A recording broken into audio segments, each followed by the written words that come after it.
Singer మంగ్లీకి అరుదైన గుర్తింపు లభించింది. సంగీత ప్రపంచానికి ఆమె అందిస్తున్న సేవలకు గుర్తింపుగా ఇటీవల సంగీత నాటక అకాడమీ నుంచి ఉస్తాద్ బిస్మిల్లా ఖాన్ యువ పురస్కారానికి ఎంపికైంది. సింగర్ మంగ్లీ గురించి తెలుగు ప్రేక్షకులకు ప్రత్యేకంగా పరిచయం చేయాల్సిన అవసరం లేదు. ప్రైవేటు సాంగ్స్తో తన కెరీర్ ప్రారంభించిన మంగ్లీ తన ప్రత్యేకమైన గొంతుతో తెలుగు ప్రజలను ఆకట్టుకున్నారు. ప్రస్తుతం తెలుగు సినీ ఇండస్ట్రీలో మంగ్లీ హవా సాగుతోంది. ఫోక్, డివోషనల్, ఐటమ్ సాంగ్ ఇలా ఏదైనా అవలీలగా పాడుతూ ప్రేక్షకుల హృదయాలను రంజింపజేస్తున్నది. క్లాస్, మాస్ అనే తేడా లేకుండా ప్రతి సాంగ్లోనూ తనదైన మార్క్ చూపిస్తుంది.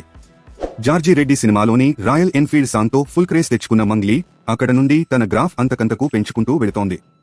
అలా వైకుంఠపురం మూవీలో రాముల లవ్ స్టోరీ చిత్రంలోని సారంగదర్యాతో పాటు అనేక పాటలకు మంచి రెస్పాన్స్ వచ్చింది. ఆమెతో పాడించిన పాటలు ప్రేక్షకులను బాగా ఆకట్టుకున్నాయి. దీంతో ఆమెతో సాంగ్స్ పాడించేందుకు ఎక్కువ మంది సినీ దర్శకులు సిద్ధమవుతున్నారు.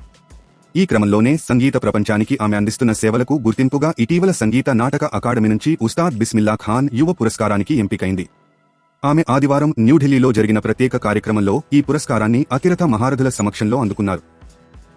తాజా సమాచారం కోసం లైక్ చేయండి, సబ్స్క్రైబ్ చేయండి, నోటిఫికేషన్ల కోసం గంట సింబల్ ఆన్ చేసి పెట్టండి.